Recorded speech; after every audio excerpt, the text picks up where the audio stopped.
Salam kawan-kawan, kita masuk dalam apologetika Kristen. Saya mengangkat satu judul, Tauhid dalam Alkitab dan Tauhid dalam Al-Quran. Sebuah apologetika Kristen masa kini dalam menjawab tudingan kekafiran atas ketauhidan Allah dalam kekristenan, serta meretas apa dan bagaimana itu agama Tauhid. Nah, pertama saya memohon kawan-kawan untuk membantu saya untuk subscribe dan share video ini agar lebih banyak lagi mengenal apa dan bagaimana apologetika Kristen dalam menghadapi tudingan-tudingan terhadap iman Kristen. Pertama kita akan coba bahas tentang latar belakang. Dewasa ini sering didengar pernyataan bahwa setiap kepercayaan yang tauhid atau penyembah Allah yang esa adalah Islam. Atas dasar itulah mengapa dikatakan bahwa Ibrahim, Musa, bahkan Isa beragama Islam, seperti yang dikutip dari Republika Co-ID tanggal 21 Agustus 2020 menerangkan bahwa Islam adalah agama tauhid dan agama yang paling awal lahir adalah agama tauhid.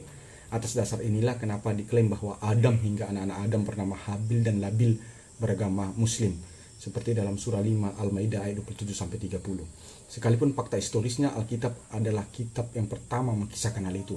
Setelah 600 kemudian barulah Al-Quran mengisahkan kembali narasi tentang Habil dan Kabil. Akan tetapi jika diteliti secara sastra dan narasi, maka ditemukan bahwa anak-anak Adam dalam Alkitab yakni Kain dan Habil ternyata tidaklah sama dengan cerita di dalam Al-Quran, yaitu Habil dan Kabil dalam Al-Quran. Bahkan dengan mengutip dalil ayat Quran, beberapa oknum yang tidak bertanggung jawab mengklaim bahwa sejak Ibrahim, Ismail, Ishak dan Yakub dan anak-anak cucunya hingga kepada Musa dan Isa adalah beragama Islam.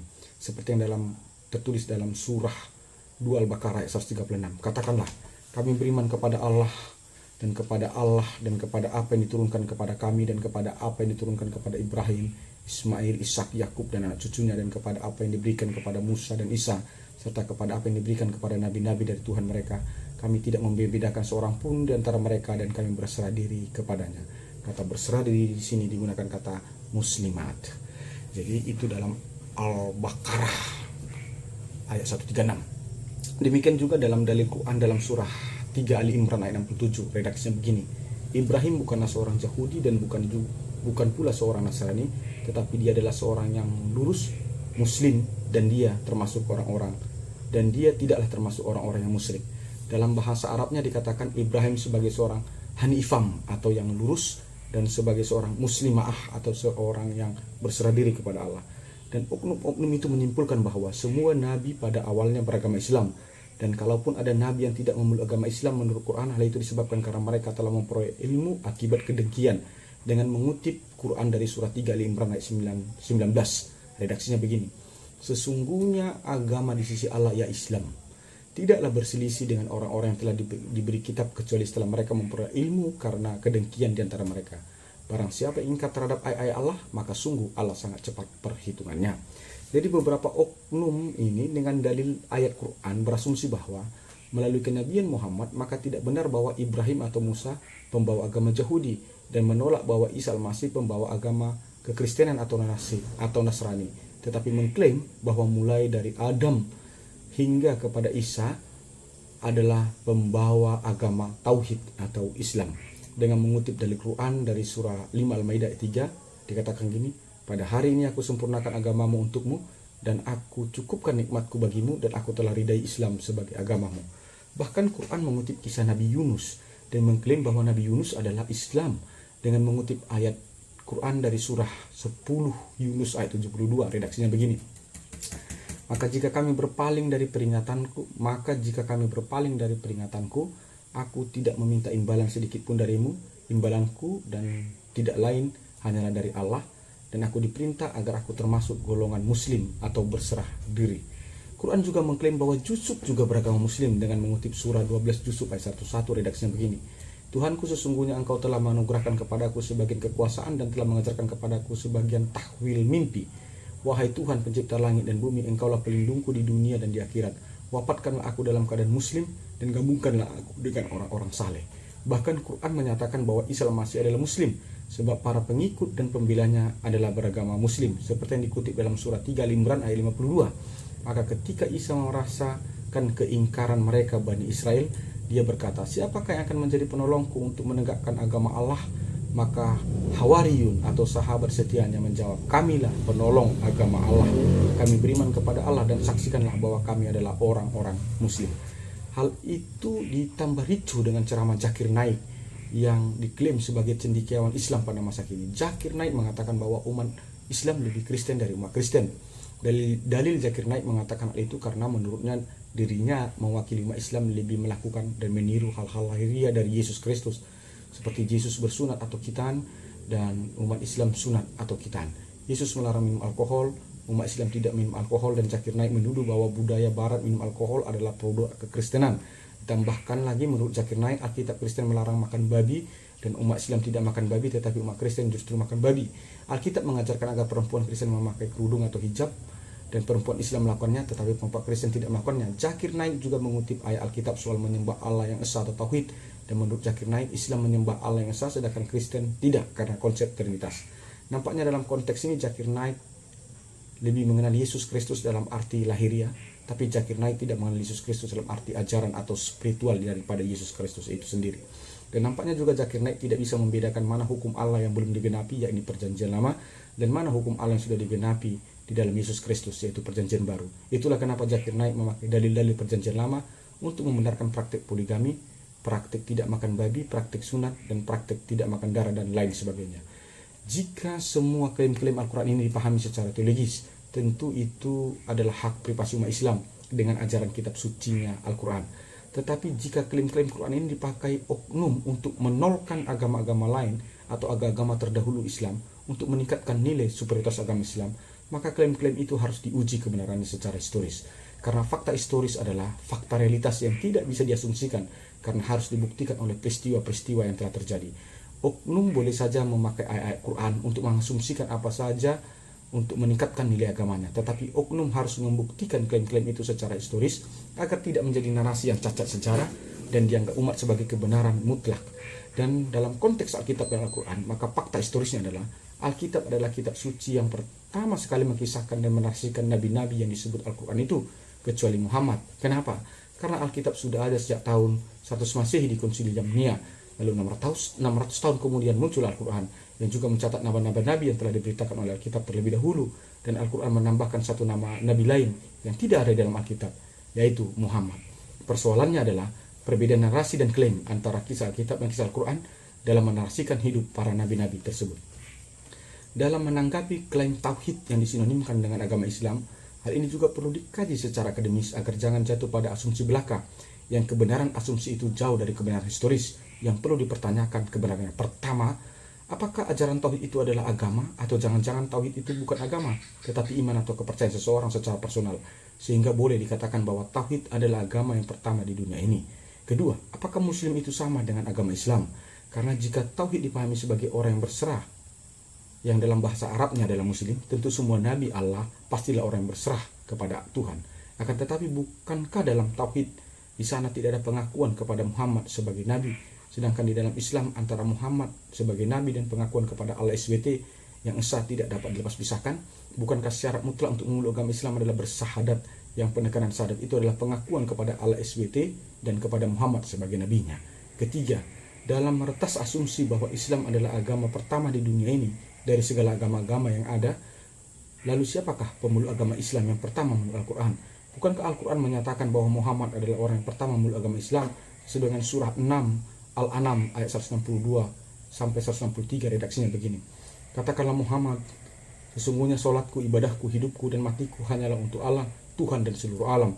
Tidak ada sekutunya baginya, dan demikianlah yang diperintahkan kepadaku, dan aku adalah orang yang pertama berserah diri atau muslim. Lalu bagaimana mungkin Muhammad yang diakui Quran sebagai muslim pertama yang hidup pada abad ke-7 mengatakan bahwa orang-orang yang hidup pada zaman sebelum Masehi juga adalah muslim? Dalam menjawab persoalan ini, maka tulisan ini lahir untuk meluruskan segala asumsi teologis agama-agama sesuai dengan kebenaran historisnya. Kedua, kita akan masuk ke etimologi. Kita akan coba menelaah etimologi agama. Menurut Kamus Besar Bahasa Indonesia atau KBBI, agama adalah prinsip kepercayaan kepada Tuhan dengan aturan-aturan tertentu. Dalam arti yang lebih luas, agama adalah sistem yang mengatur tata keimanan atau kepercayaan seseorang atau beribadat kepada Tuhan, serta sistem yang mengatur pergaulan manusia dengan lingkungan sekitarnya, Secara etimologi ada banyak arti dari agama. Jika ditinjau dari bahasa Sanskerta, agama berasal dari dua suku kata a dan gama yang artinya tidak kacau balau.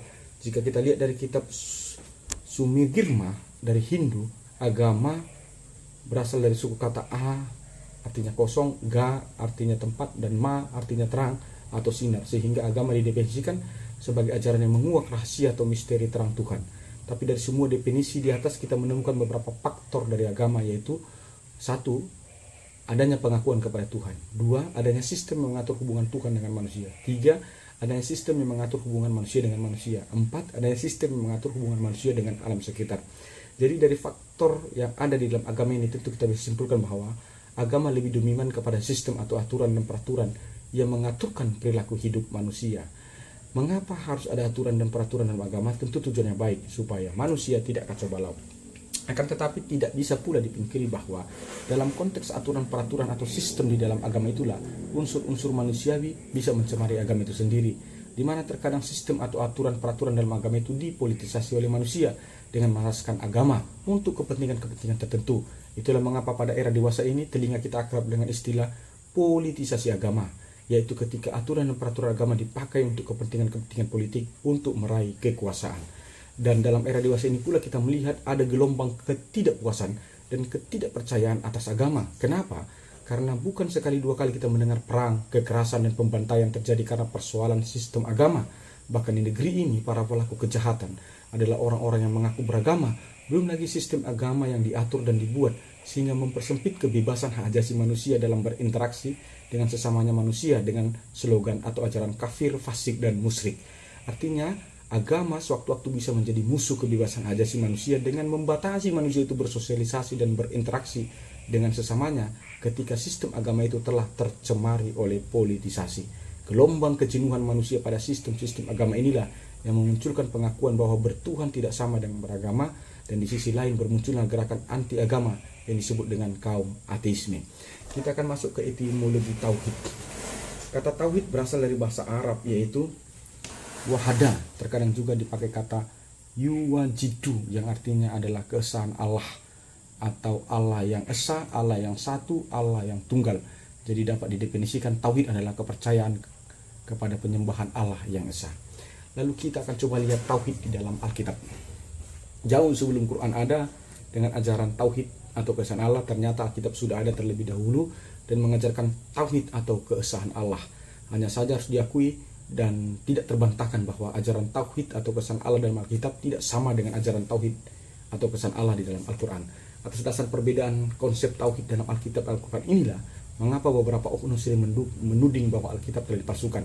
Karena konsep tauhid Alkitab tidak seperti diharapkan oleh ajaran tauhid dalam Al-Quran, tetapi adalah sesuatu kekeliruan dan perilaku yang tidak etis.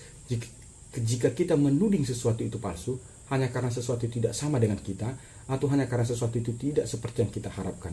Ajaran tauhid atau keesahan Allah dalam Alkitab dikenal dengan konsep ajaran Trinitas. Sekilas kita akan membahas apa dan bagaimana Trinitas itu. Bahasa Trinitas memang tidak ada di dalam Alkitab, tetapi substansi tentang Trinitas itu ada di dalam Alkitab. Karena substansi Trinitas itu berbicara Allah yang esa, pencipta langit dan bumi dan pemilik segala sesuatu, yang kepada segala pujian dan peribadatan itu dinyatakan dalam Ulangan 6 ayat 4. Redaksinya begini: dengarlah hai orang Israel, Tuhan Allah kita itu, Tuhan itu esa. Shema Israel, Yehova Elehunu, Jehovah Ekat. Lalu Allah yang esa itu berjanji akan datang dalam rupa manusia untuk menolong dan menyelamatkan manusia dan dunia ini. Hal itu dinyatakan dalam Zakaria 9 ayat 9. Bersorak-soraklah dengan nyaring hai putri-putri Sion, bersorak-soraklah hai putri Yerusalem, dialah rajamu datang kepadamu, ia adil dan jaya, ia lemah lembut dan mengendarai seekor keledai beban yang mudah. Hal itu juga dicatat dalam Yesaya 9 ayat 5. Redaksinya: sebab seorang anak telah lahir untuk kita, seorang putra telah diberikan untuk kita, lambang pemerintahan ada di atas bahunya, dan namanya akan disebut orang penasehat ajaib, Allah yang perkasa, Bapa yang kekal, Raja damai. Lalu janji Allah ini digenapi di dalam Kristus Yesus, di mana janji Allah yang esa yang akan datang dalam rupa manusia itu tergenapi di dalam Yesus Kristus, dan kemanusiaan yang dipakai Allah itulah yang digelari anak Allah. Jadi kata anak Allah menerangkan kemanusiaan yang dipakai atau dirupakan Allah itu. Lalu kenapa Allah harus mengambil rupa manusia? Ya karena hanya manusia sajalah yang memiliki keserupaan dan kesegambaran dengan Allah. Seperti yang dipersaksikan Alkitab di dalam kitab Kejadian 1 ayat 27, redaksinya begini. Maka Allah menciptakan manusia itu menurut gambar Allah diciptakan dia laki-laki dan perempuan, diciptakannya lah mereka. Jadi adalah kekeliruan dan kesesatan besar jika ada oknum dengan dalil-dalil Quran mengatakan istilah anak Allah dalam Alkitab menerangkan bahwa Allah itu beranak. Karena bagaimana mungkin seseorang berkata anak kunci atau anak tangga lalu mengasumsikan bahwa kunci dan tangga itu beranak? Hal itu dicatat oleh Alkitab dalam Yohanes 1 ayat 1-10. Redaksinya begini. Pada mulanya adalah firman, dan firman itu bersama-sama dengan Allah, dan firman itu adalah Allah. Ia telah ada di dalam dunia ini, dan dunia ini dijadikan oleh dia, tetapi dunia tidak mengenalnya. NRK emi hologos kai hologos emi proshoteos kai theos emi hologos en ho kosmos emi kai ho kosmos dia autos ginomai kai ho kosmos autos au ekno ginosko. Dan hal itu diperkuat dengan kitab Matius pasal 1 ayat 20b sampai 21. Redaksinya begini. Sebab anak yang di dalam kandungannya adalah dari Roh Kudus. Ia akan melahirkan anak laki-laki dan engkau menamai dia Yesus, karena dia yang akan menyelamatkan umatnya dari dosa mereka. Hal itu dipertegas dalam Lukas 1 ayat 31 sampai 33. Redaksinya begini. Sesungguhnya engkau akan mengandung dan akan melahirkan seorang anak laki-laki, dan hendaklah engkau menamai dia Yesus.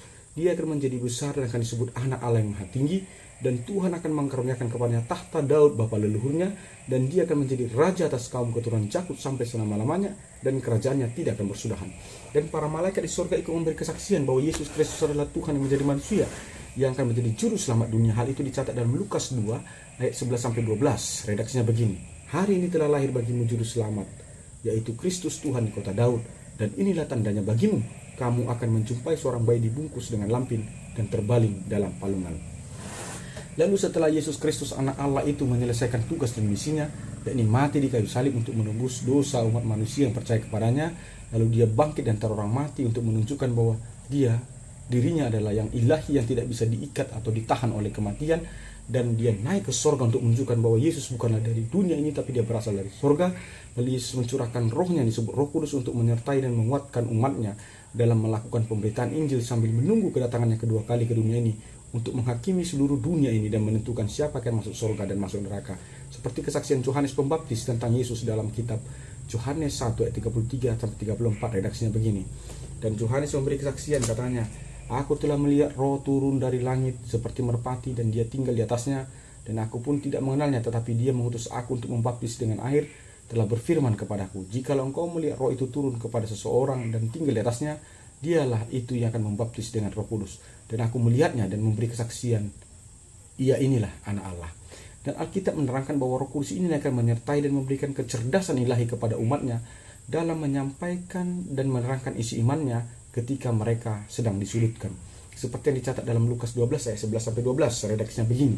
Apabila orang menghadapkan kamu kepada majelis-majelis atau kepada pemerintah-pemerintah dan penguasa-penguasa, jangan kamu khawatir bagaimana dan apa yang harus kamu katakan untuk membela dirimu, sebab pada saat itu juga Roh Kudus akan mengajar kamu apa yang harus kamu katakan. Demikian juga dikatakan dalam Yohanes 7:38-39. Redaksinya begini. Barang siapa yang percaya kepadaku, seperti yang dikatakan oleh kitab suci, dari dalam hatinya akan mengalir aliran hidup. Yang dimaksudnya ialah roh yang akan diterima oleh mereka yang percaya kepadanya. Dan hal itu dipertegas dalam Yohanes 14 ayat 16-17. Kata Yesus, aku akan meminta kepada Bapa, dan ia akan memberikan kepadamu seorang penolong yang lain, supaya menyertai kamu selama-lamanya, yakni roh kebenaran. Dunia tidak melihat dia dan tidak mengenal dia, tetapi kamu mengenal dia, sebab ia menyertai kamu di dalam dan diam di dalam kamu. Jadi konsep keesaan Allah dalam ajaran Trinitas bukan ajaran trikologi atau adanya tiganya Tuhan, tetapi seperti yang difitnahkan oleh orang yang tidak bertanggung jawab. Tetapi adanya satu Tuhan yang esa yang menyatakan dirinya dalam tiga pribadi untuk melaksanakan tugas pemeliharaan dan penyelamatan atas ciptaannya. Ibarat seseorang yang memiliki atau melakoni tiga pekerjaan. Tidak mungkin kita berkata orang itu adalah tiga karena dia memiliki tiga pekerjaan. Dan kata anak Allah dalam konsep Trinitas nampaknya juga ada paham yang gagal atau gagal paham dalam memahami konsep Trinitas itu dari oknum Quran. Jika memang dalil-dalil Quran tentang Allah tidak beranak dipakai untuk mengkoreksi Trinitas, sebab kata anak Allah bukan menerangkan bahwa Allah beranak, tetapi menerangkan kemanusiaan yang dipakai Tuhan itu, atau wujud atau rupanya atau kemanusiaannya. Sebab ketahuitan atau keesaan Allah dalam Alkitab bersifat fleksibel. Artinya keesaan Allah dalam Alkitab tertuang dalam kemahakuasaannya, di mana Allah dapat memakai apapun yang dijadikan oleh tangannya untuk menjadi presentasinya. Di mana Tuhan menampakkan diri kepada Musa dalam rupa api besar yang menyala-nyala di tengah-tengah semak, tetapi semak-semak itu tidak terbakar. Dalam Keluaran 3 ayat 1-6. Alkitab juga menceritakan bahwa Allah pernah menampakkan diri kepada umatnya Israel pada zaman Musa dengan guruh kilat asap awan tebal dalam Keluaran 19 ayat 16-20. Artinya ketahuitan Allah di dalam Alkitab. Saya ulangi sekali lagi. Artinya ketahuitan Allah dalam Alkitab bahwa Allah dapat menjadi apa saja menurut apa yang dikehendakinya.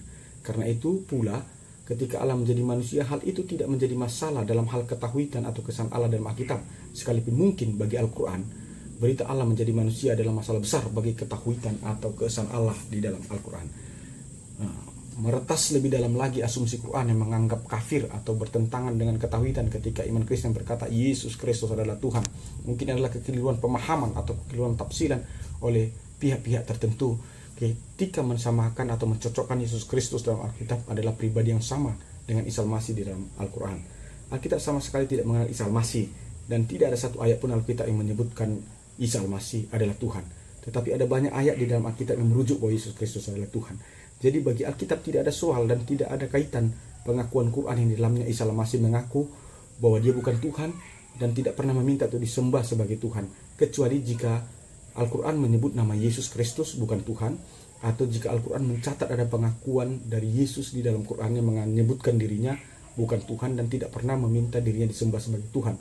Dalam konteks ini saya akan membuktikan 12 dalil bahwa Yesus itu bukan Isa Al-Masih. Yang pertama, Yesus Kristus itu bersifat patriarkal atau garis keturunannya dari laki-laki. Karena itu Yesus dipanggil Yesus anak Daud, karena bapaknya dari keturunan Daud. Sementara Isa Al-Masih bersifat matriarkal, garis keturunannya dari perempuan atau dari ibunya. Karena itu Isa Al-Masih selalu dipanggil sebagai Isa putra Maryam. Yang kedua, Yesus Kristus itu dilahirkan dan dibesarkan dengan orang tua yang lengkap. Yesus dilahirkan memiliki bapa bernama Yusuf sampai dia besar. Sementara Isa Al-Masih dilahirkan dan dibesarkan sebagai anak yatim.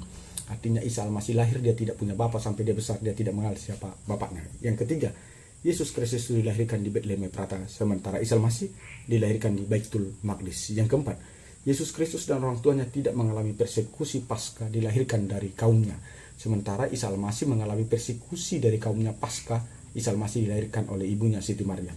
Yang keempat, Yesus Kristus tidak pernah diberitakan langsung berbicara seperti orang dewasa ketika dilahirkan, sementara Isa Al-Masih dikatakan bisa langsung bicara ketika dia baru dilahirkan oleh ibunya Siti Maryam dengan tujuan memberikan pembelaan kepada ibunya Maryam yang dipersekusi oleh kaumnya. Yang kelima, Yesus Kristus tidak menerima kitab, tetapi hidup dan ajaran Yesus Kristus adalah penyempurnaan segala kitab, dan itulah Injil. Sementara Isa Al-Masih menerima kitab dari Allah yang bernama Injil, dan Injil itulah penyempurna Taurat dan Zabur. Jadi bukan Isa Al-Masih penyempurna kitab, tetapi Injil yang dia terima adalah penyempurna daripada kitab Taurat. Yang berikutnya, yang keenam, Yesus tidak diajari Allah untuk baca tulis, sementara Isa Al-Masih diajari Allah untuk baca tulis.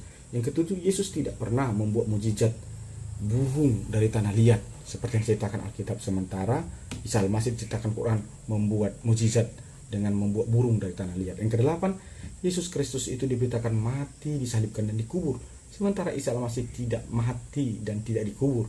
Yang kesembilan, Yesus Kristus itu diberitakan mengalami kebangkitan dari kematian atau maut, sementara Isa Al-Masih tidak mengalami kebangkitan dari maut. Yang kesepuluh, Yesus Kristus itu memilih dan mempersiapkan 12 murid-muridnya untuk pemberitaan Injil setelah dia nanti naik ke surga, sementara Isa Al-Masih tidak memilih atau mempersiapkan murid-muridnya untuk melakukan pemberitaan ajarannya setelah kenaikannya. Yang ke-11, Yesus adalah Tuhan yang menjadi manusia sebagai Mesias, sebagai juru selamat, sementara Isa Al-Masih dia bukan Tuhan, dia bukan Mesias, dia nabi biasa seperti nabi lainnya, dia manusia seperti manusia biasa yang dipilih oleh Tuhan. Yang ke-12, kedatangan Yesus kedua kali sebagai hakim dan penentu siapa manusia akan masuk surga atau neraka, sementara kedatangan Isa Al-Masih kedua kali untuk membunuh Dajjal, menghancurkan salib, membunuh babi, dan untuk memperbaiki jahriyah atau pembayaran upeti. Dan persoalan Roh Kudus harus diakui dan tidak terbantahkan bahwa Roh Kudus adalah berita yang pertama sekali diperkenalkan oleh Alkitab. Dan 600 tahun kemudian Al-Quran muncul dan mengambil tema tentang Roh Kudus seperti tema yang ada dalam Alkitab.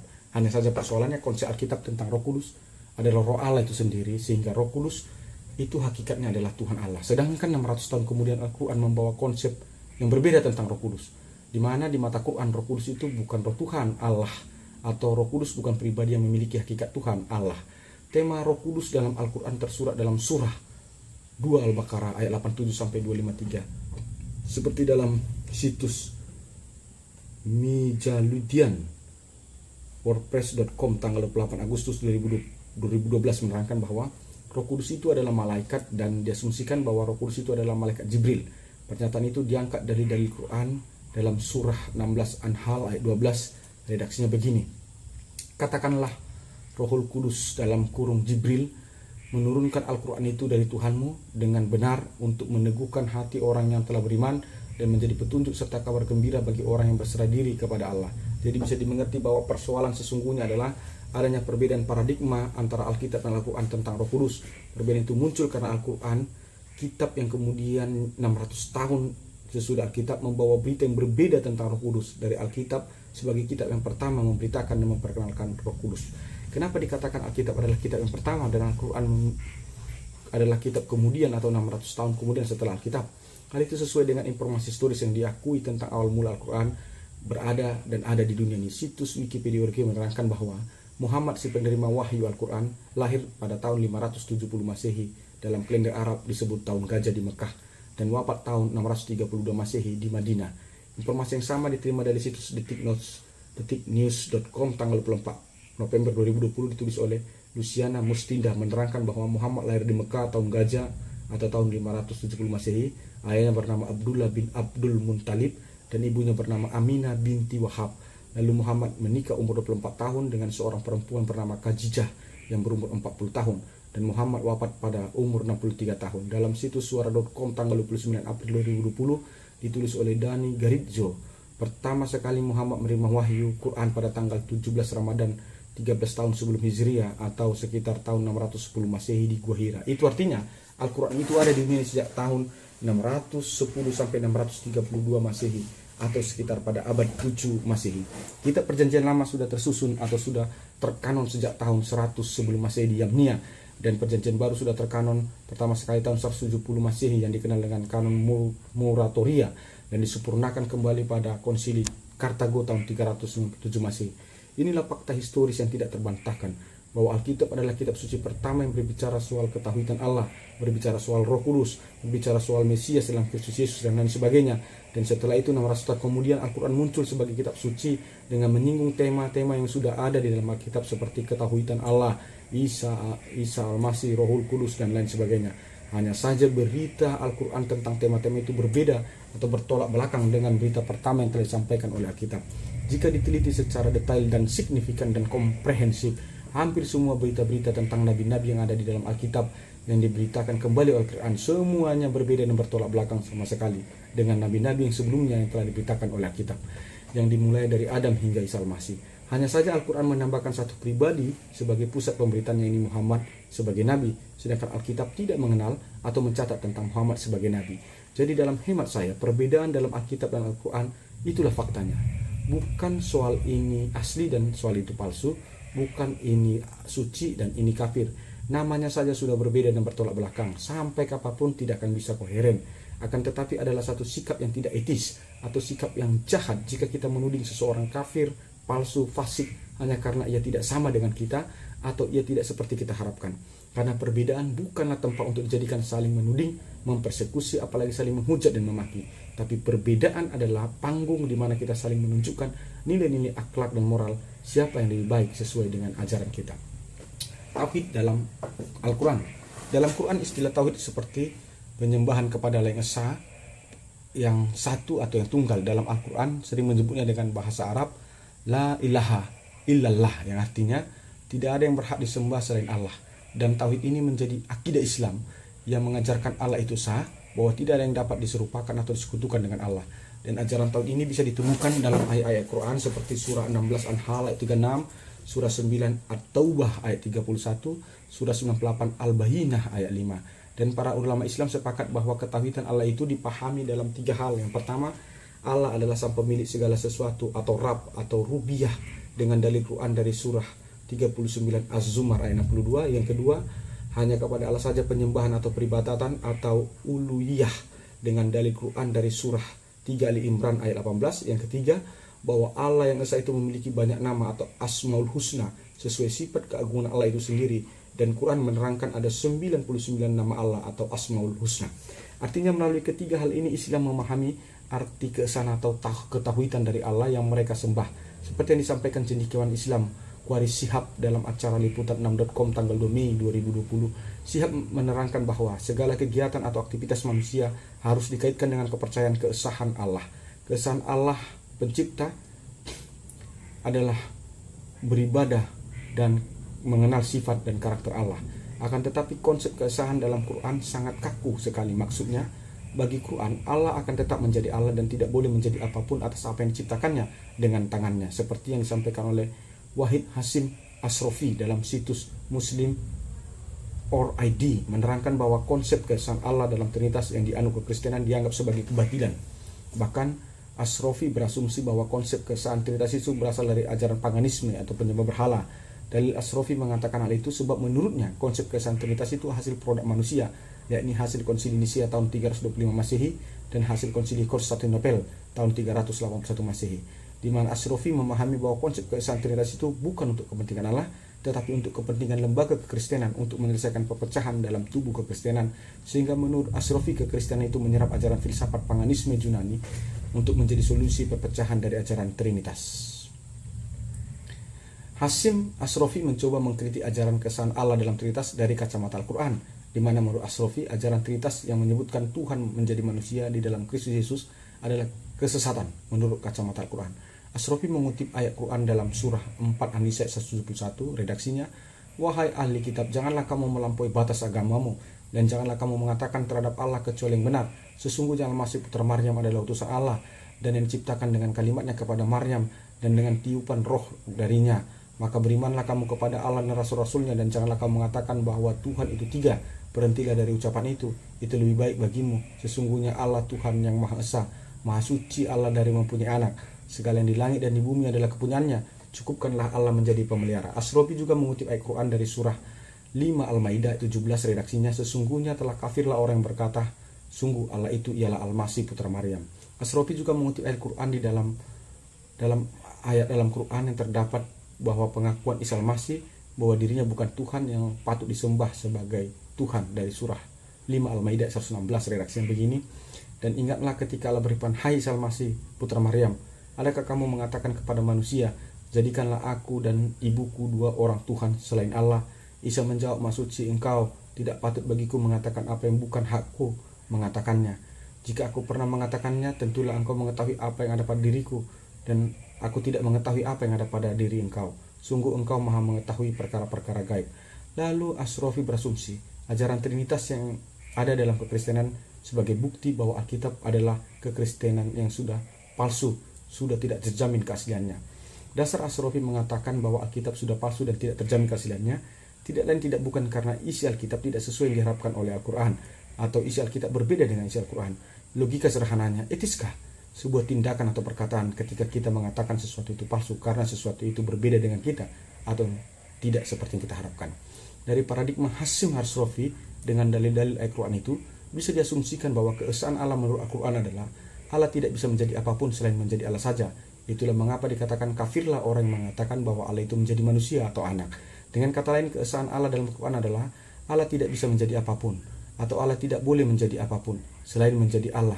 Dan menurut Quran itulah kemahakuasaan Allah sebagai sifat keesahannya atau ketauhidannya. Nah, jika ayat Quran ini yang dikutip oleh Hasim Asrofi ini benar adanya untuk menyerang ajaran keesaan Allah dalam konsep Trinitas, maka dapat diasumsikan seolah-olah Al-Quran menganggap bahwa Yesus Kristus itu sama dengan Isa Al-Masih. Padahal jika dikaji secara naratif studi perbandingan Yesus Kristus dan Isa Al-Masih menurut narasi Alkitab dan Al-Quran, maka ditemukan ada sesuatu ketidakmungkinan Yesus Kristus dan Isa Al-Masih itu sama atau satu pribadi atau hakikat. Dan jika ayat Al-Quran dalam surah 4 An-Nisa 171 dan surah 5 Al-Maidah 73 yang mengatakan Sesungguhnya kafirlah orang yang mengatakan bahwasanya Allah satu dari yang tiga. Artinya Quran salah paham mengenai ajaran Trinitas dalam kekristenan itu sendiri. Karena Trinitas tidak pernah mengajarkan bahwa Allah itu tiga atau Allah itu salah satu dari yang tiga. Tetapi kebenarannya Trinitas itu berbicara Allah yang Esa. Lalu Allah yang Esa itu memperkenalkan dirinya dalam tiga pribadi. Jadi bukan kepribadian dipakainya itu Allah, tetapi hakikatnya lah adalah Allah. Jadi dapat diasumsikan Al-Quran salah paham dan gagal paham dalam ajaran keesaan Allah di dalam Trinitas. Kajian teologis. Kita akan belajar antara tauhid dan agama. Apakah tauhid itu adalah sebuah agama? Kita sudah mempelajari bahwa agama adalah sistem atau seperangkat aturan yang mengaturkan hubungan manusia dengan Tuhan dan hubungan manusia dengan manusia dan hubungan manusia dengan lingkungan. Pertanyaannya adalah, apakah tauhid itu adalah sistem atau aturan hidup manusia bertuhan? Atau sederhananya adalah, apakah tauhid itu adalah agama? Tauhid itu adalah kepercayaan atau iman, yakni suatu kepercayaan bahwa Tuhan itu esa dan hanya kepada Tuhan yang esa itu sajalah segala pujian dan peribadatan manusia. Berbicara iman atau kepercayaan, kita bukan sedang berbicara tentang agama, karena iman atau kepercayaan di sana terdapat kebebasan individu untuk menentukan dan mengekspresikan apa yang ia imani atau percayai. Karena berbicara beriman berarti kita berbicara sesuatu yang dalam dari personality, sedangkan berbicara beragama kita berbicara sesuatu yang communality. Karena itulah beriman tidak sama dengan beragama dan bertuhan tidak sama dengan beragama. Sekalipun asal mula dari agama atau pondasi dari agama adalah kepercayaan akan adanya Tuhan Allah yang esa. Jadi hemat saya, tidak ada agama tauhid, tetapi yang ada adalah kepercayaan manusia akan adanya Tuhan yang Maha Esa, yang kepadanya segala sembah dan puji dan peribadatan. Jadi jika dikatakan tauhid adalah agama tertua, menurut hemat saya, itu hanyalah retorika belaka untuk mendongkrak satu agama agar lebih superior dari agama-agama lainnya. Karena jika bicara agama, kita bicara komunitas, satu kepercayaan yang di dalam kepercayaan itu telah diserap adat, istiadat, dan budaya manusia menjadi satu sistem atau seperangkat aturan untuk mengatur pola hidup umatnya. Jadi tidak ada agama yang tertua, karena jika ditanyakan mana yang lebih dahulu agama atau budaya manusia, hal itu sama saja kita menanyakan mana yang lebih dahulu telur atau ayam. Tetapi bisa dikatakan bahwa kepercayaan yang paling asali, maksudnya kepercayaan yang paling luhur dan yang paling dalam adalah kepercayaan kepada Tuhan yang Maha Esa, yang kepadanya segala pujian dan peribadatan diberikan. Jadi hemat saya, agama tauhid itu hanya permainan kata atau retorika manusia belaka untuk kepentingan tertentu.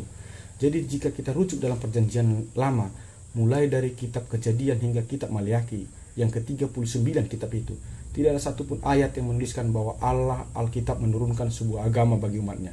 Tetapi yang diterangkan Alkitab bahwa Allah menurunkan firman-Nya, hukum-hukumnya dan ketetapannya.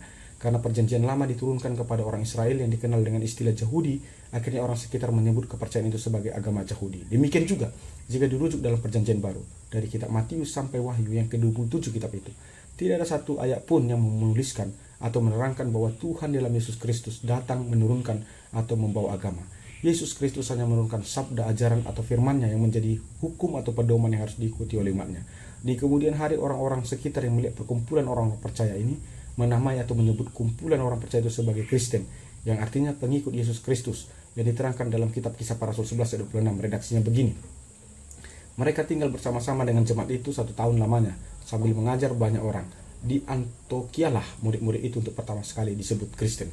Hanya Allah dalam Al-Quran sajalah satu-satunya kitab yang menerangkan bahwa Allah menurunkan agama kepada umatnya. Jadi Allah Quran bukan hanya menurunkan firman, hukum, aturan-aturan, tetapi Allah Quran juga menurunkan agama. Dan ada banyak dalam Quran mencatat dan menuliskan hal itu, bahwa Allah Quran menurunkan agama bagi umatnya. Seperti dalam surah 3 Al-Imran ayat 19 redaksinya begini: sesungguhnya agama di sisi Allah ialah Islam.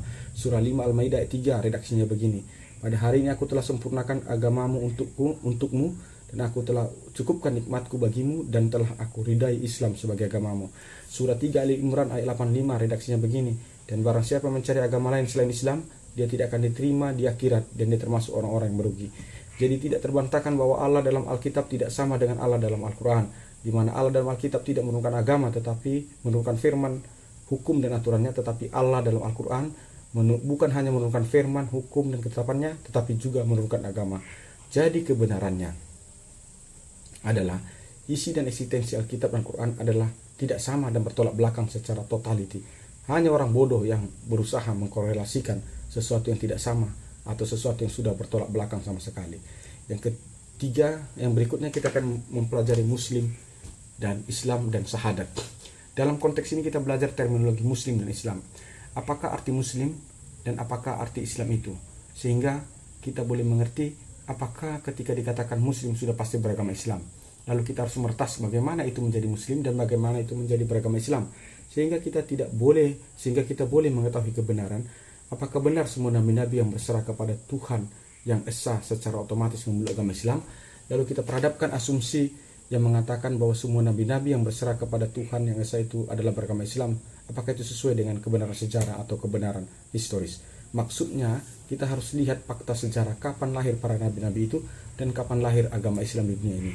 Apakah koheren dengan fakta historis? Muslim berasal dari bahasa Arab yaitu muslimiun, yang artinya orang yang berserah kepada Allah, atau orang yang berserah kepada Allah yang esa, seperti dalam surah 41 Fussilat ayat 33, redaksinya begini: dan siapakah yang lebih baik perkataannya daripada orang-orang yang menyeru kepada Allah dan mengerjakan kebajikan dan berkata, sungguh aku termasuk orang muslim atau yang berserah diri. Sedangkan kata Islam dari bahasa Arab dari kata aslamah yang berarti damai, taat, patuh, pasrah kepada Allah. Terkadang kata Islam juga dipakai dalam bahasa Arab dipakai kata salim yang artinya bersih suci. Terkadang kata Islam juga dipakai bahasa Arab salam yang artinya selamat atau keselamatan. Al-Quran sendiri membedakan kata muslim dan kata Islam. Artinya Quran tidak mensinonimkan bahwa muslim itu adalah Islam. Quran memakai kata muslim untuk menerangkan orang yang berserah diri kepada Allah yang esa, dan Quran memakai kata Islam untuk merujuk sebuah agama. Contoh dalam surah 3 Ali Imran ayat 19. Redaksinya, sesungguhnya agama di sisi Allah ialah Islam. Dalam bahasa Arabnya inna dolhil Islam. Artinya ketika Quran hendak merujuk satu agama, Quran tidak memakai kata muslim tetapi memakai kata Islam. Begitu juga dalam surah 5 Al-Maidah ayat 3, ketika Quran merujuk Islam sebagai agama tidak dipakai kata muslim tetapi kata Islam. Redaksinya, pada hari ini aku telah menyempurnakan agamamu untukmu dan aku telah mencukupkan nikmatku bagimu dan aku telah ridai Islam sebagai agamamu.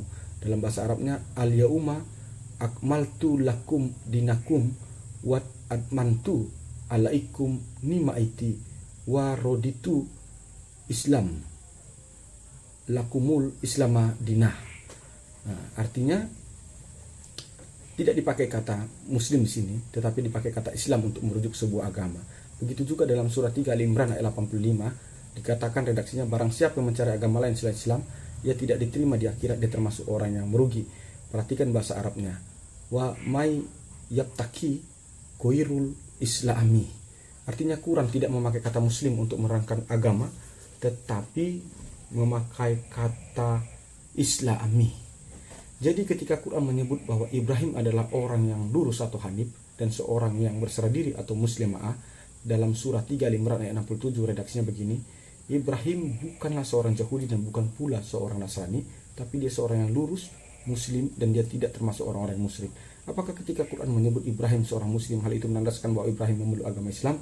Tentu jawabannya tidak, karena Quran tidak menyebutkan Ibrahim seorang Islamah atau Islam, tetapi Quran menyebut Ibrahim seorang muslim, yaitu orang berserah diri kepada Tuhan yang esa. Bukankah dipastikan bahwa setiap nabi pasti ia orang yang berserah diri kepada Tuhan Allahnya yang dipercayanya? Jadi kata muslim dalam Quran bukan menerangkan memeluk agama Islam, tapi menerangkan ia adalah seorang yang berserah diri kepada Tuhan Allah. Sebab jika ia memeluk agama Islam, maka Quran akan memakai kata Islamah atau Islam. Dan kalaupun dipaksakan bahwa kata muslim di dalam Al-Quran itu merujuk kepada Islam, sekalipun Al-Quran membedakan antara kata muslim dan Islam, bukankah hal itu justru mempertentangkan isi Al-Quran itu sendiri soal muslim dan Islam? Seperti yang dikatakan ayat surah Quran dalam surah 6 Al-An'am ayat 162 sampai 163, redaksinya begini, katakanlah Muhammad, sesungguhnya solatku, ibadahku, hidupku dan matiku hanyalah untuk Allah, Tuhan seluruh alam, yang tidak ada sekutu baginya, dan demikianlah yang diperintahkan kepadaku, dan aku adalah orang yang pertama berserah diri atau muslim. Perhatikan bahasa Arabnya, wa bizailika umirtu wa ana awalul muslimin, atau dalam terjemahannya, dan aku adalah orang yang pertama berserah diri atau muslim.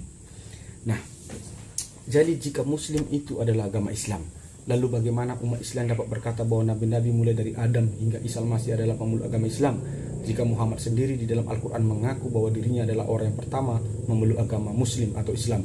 Jadi semakin terang benderang bagi kita, kata muslim bukanlah merujuk kepada agama, tetapi kepada kepercayaan atau iman seseorang yang berserah diri kepada Tuhan yang Esa.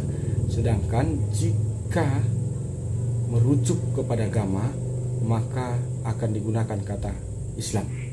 Nah, jikalau tetap dipaksakan bahwa Muslim itu adalah agama Islam, sehingga setiap yang disebut Muslim sudah pasti beragama Islam, lalu bagaimana dengan kalimat syahadat? Dalam satu situs detiknews.com tanggal 4 April 2020 yang ditulis oleh Niken Widya Yunita dikatakan, pembacaan dua kalimat syahadat merupakan syarat mutlak untuk memeluk agama Islam. Artinya, seseorang tidak akan sah sebagai Islam jika belum mengucapkan kalimat syahadat. Bahkan dikatakan di sana, kalimat syahadat merupakan hukum rukun Islam yang pertama. Dan isi kalimat syahadat itu adalah pengakuan kepada Tuhan Allah yang Esa dan pengakuan bahwa Muhammad adalah nabi-Nya. Yang pertanyaannya terbesarnya adalah, jika kata Muslim menerangkan adalah agama Islam, apakah nabi-nabi mulai dari Adam hingga Isa Al-Masih yang diklaim Quran sebagai seorang Muslim pernah bersyahadat agar mereka sebagai pemeluk agama Islam yang sah? Dan sejauh analisa saya, tidak ada satupun ayat dalam Quran yang menuliskan bahwa nabi-nabi sejak Adam hingga Isa Al-Masih pernah melakukan bersyahadat. Nabi-nabi dari Adam hingga Isa Al-Masih hanya mengaku adanya Tuhan yang esa, dan mereka tidak pernah bersyahadat tentang kenabian Muhammad. Dan tentu logika sekali, tidak mungkin mereka bersyahadat karena mereka telah terlebih dahulu ada sebelum Muhammad menjadi nabi, dan mereka sendiri adalah seorang nabi. Jadi tidak terbantahkan lagi bahwa kata Muslim bukan menerangkan agama, tetapi menerangkan orang-orang yang berserah kepada Tuhan Allah. Dan memang lazimnya para nabi sudah dipastikan adalah orang yang berserah kepada Tuhan Allahnya. Dan fakta historisnya yang tidak terbantahkan adalah orang pertama yang bukan sekedar berserah diri kepada Tuhan tetapi meluk agama Islam yang diklaim Quran sebagai agama yang diridai al-SWT tidak lain dan tidak bukan adalah Muhammad. Lalu kita akan melihat Yesus dalam tradisi dan Yesus dalam ajarannya. Dalam menghadapi tudingan Zakir Naik yang mengedepankan tradisi kemanusiaan Yesus Kristus dengan bangga berkata bahwa umat Islam lebih Kristen dari Kristen, ada beberapa tradisi Yahudi yang diikuti oleh kemanusiaan Yesus Kristus, dan informasi yang disampaikan Alkitab antara lain: 1. Umur 8 hari Yesus itu disunat. Yesus berpakaian gamis, kerudung dan rambut panjang dan brewok. Yesus dilahirkan di kandang domba. Yesus beribadah bersujud sesuai tradisi Yahudi di sinagoge atau di Bait Allah di Yerusalem. Peribadatan Yesus mengikuti kiblat dan menghadap Yerusalem. Yesus berpuasa. Yesus dibaptis. Yesus mati di kamarnya dan lain sebagainya, termasuk dalam persoalan makanan haram atau babi. Zakir Naik dengan bangga memakai fakta tradisi yang dilakukan kemanusiaan Yesus dengan mencomot poin-poin apa yang di dalamnya, seperti sunat, puasa, beribadah, bersujud, punya kiblat, kematian Yesus di kafani. Lalu Zakir Naik berkata, umat Islam lebih melakukan apa yang dilakukan Yesus ketimbang umat Kristen. Karena itulah Zakir Naik dengan sombong berkata, umat Islam lebih Kristen dari orang Kristen. Apakah perkataan Zakir Naik ini benar? Pertama, Zakir Naik harus sadar bahwa tidak ada korelasi antara Yesus Kristus dengan Al-Quran. Sebab adalah kekeliruan besar dan kesesatan yang nyata jika Yesus Kristus disamakan dengan Isa Al-Masih dalam Al-Quran itu.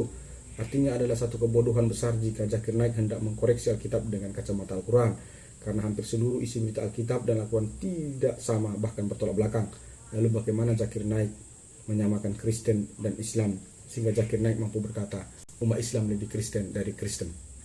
Kedua, jikalaupun Zakir Naik hendak memasuki iman Kristen, maka dapat dipastikan bahwa pemahaman Zakir Naik hanya sebatas hal-hal tradisi yang dilakukan oleh kemanusiaan Yesus Kristus.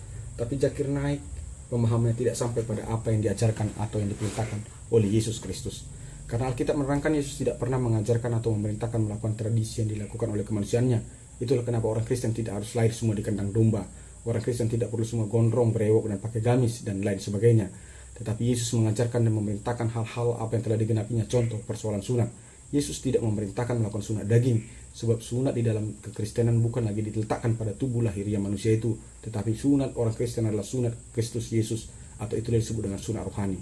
Jadi sunat yang diinginkan Yesus adalah sunat rohani, yaitu ketika seseorang bertobat, percaya dan dibaptis, dan itulah makna sunat yang akan membawanya pada kehidupan baru dan dalam kerajaan Allah, seperti yang dituliskan dalam kitab Yohanes 3:5. Redaksinya begini: jawab Yesus, aku berkata kepadamu, sesungguhnya jika seorang yang tidak dilahirkan dari air dan roh, ia tidak akan dapat masuk dalam kerajaan Allah. Artinya, iman kepada Yesus Kristus jauh lebih besar dan lebih berkuasa dari sunat daging. Seperti yang dituliskan dalam kitab Kolose 2:13. Kamu juga meskipun dahulu mati oleh pelanggaran dan oleh karena tidak disunatkan secara lahiriah, tetapi dihidupkan oleh Allah bersama-sama dengan Dia sesudah Ia mengampuni segala pelanggaran kita.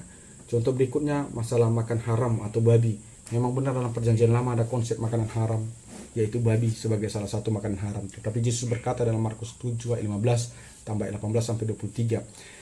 Dikatakan Yesus, apapun dari luar yang masuk ke dalam seseorang tidak dapat menajiskannya, tetapi apa yang keluar dari seseorang itulah yang menajiskannya. Tidak tahukah kamu bahwa segala sesuatu dari luar yang masuk ke dalam seseorang tidak dapat menajiskannya?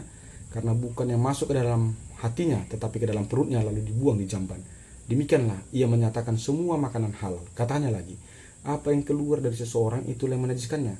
Sebab dari dalam, dari hati orang timbul segala pikiran yang jahat, percabulan, pencurian, pembunuhan, perzinahan, keserakahan, kejahatan, kelicikan, hawa nafsu, iri hati, hujat, kesombongan, kebebalan. Semua hal-hal jahat itu timbul dari dalam dan menajiskan orang. Jadi bagaimana mungkin orang Kristen mengharamkan apa yang telah dihalalkan oleh Tuhannya?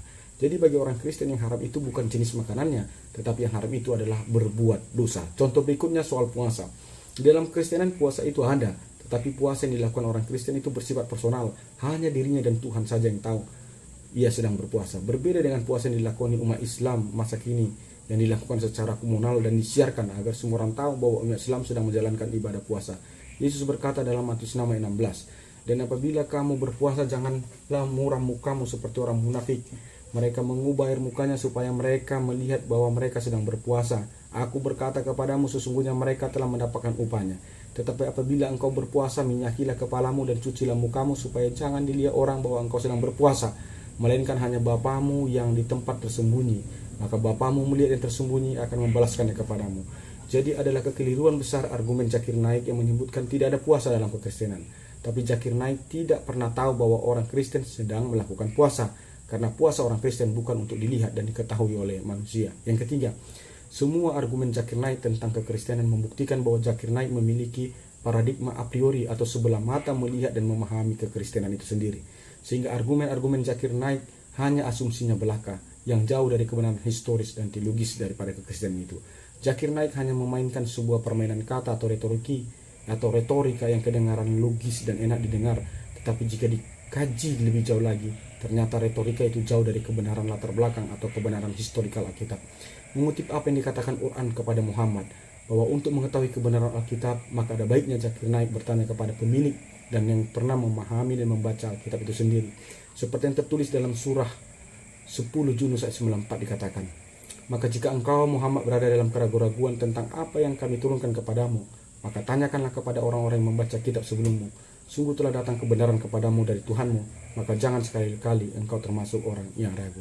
Kiranya apologita Kristen ini mampu membuat kita saling makin mengenali iman kita, kekristenan, dan kita bisa meluruskan tudingan-tudingan dari agama-agama lain yang antikris terhadap iman Kristen kita. Tuhan Yesus memberkati. Shalom.